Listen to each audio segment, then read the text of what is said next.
मुल्क में सियासी जोड़ तोड़ का अमल जारी है। आज दोपहर जहांगीर तरीन और आजाद कश्मीर के साबिक वज़ीर-ए-आज़म सरदार तनवीर इलियास के दरमियान मुलाकात शेड्यूल है। सरदार तनवीर इलियास आज चौधरी शुजात से भी मुलाकात करेंगे। इन मुलाकातों की अंदरूनी कहानी जानते हैं डॉन न्यूज़ के नुमाइंदे इरफान सदुज़ई से। जी इरफान, बताइएगा इन मुलाकातों में क्या फैसले मुतवक्के हैं? जी, आजाद कश्मीर के साबिक वज़ीर-ए-आज़म इस वक्त लाहौर में मौजूद हैं। इससे कबल उन्होंने चौधरी शुजात से एक मुलाकात की और उसके बाद मंसूरा में सिराजुल हक से मुलाकात की और उसके बाद राब्ता नहीं हो पा रहा था जहांगीर तरीन का सरदार तनवीर इलियास से।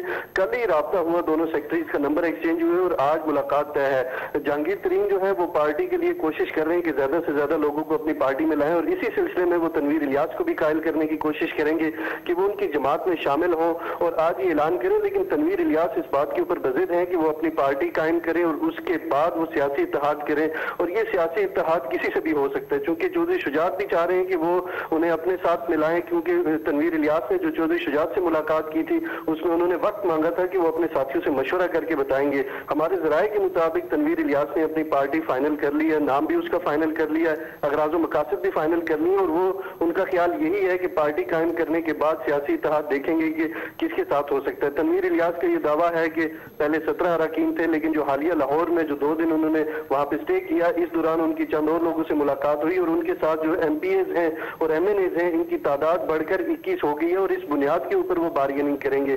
तो चौधरी शुजात चाह रहे हैं वो उनके साथ आए, लेकिन जहांगीर तरीन की भी कोशिश है कि वो उनके साथ मिले। ये कोशिशें जारी हैं और जो मुनर्रफ अरकान हैं वो भी राब्ते में है। जहांगीर तरीन के जो लोग हैं वो शायद पार्टी 1 से 2 दिन में रजिस्टर्ड करवाने के लिए इस्लामाबाद आए और वो इसलिए चाह रहे हैं कि जितने भी बड़े नाम हैं वो उनके साथ आए। तो हर आदमी इस वक्त जो पाकिस्तान तहरीक इंसाफ के जो मुनारिफ अरकान हैं या पार्टी छोड़ चुके हैं वो चाह रहे हैं कि वो इन जो 2-3 लोग हैं, काफ लीग है, तनवीर इलियास जो पार्टी बना रहे हैं और इसके अलावा जहांगीर तरीन है, इनके साथ हैं। तो जहांगीर तरीन के साथ अभी काफी लोगों की तादाद है, वो चाह रहे हैं कि तनवीर इलियास भी उनके साथ शामिल हो, लेकिन तनवीर इलियास बज़िद है कि वो अपनी अलहदा पार्टी बनाए। और ठीक है, जहांगीर तरीन और सरदार तनवीर इलियास की आज मुलाकात शेड्यूल है। तफसीलात देते इरफान सदुज़ई, आपका बहुत शुक्रिया।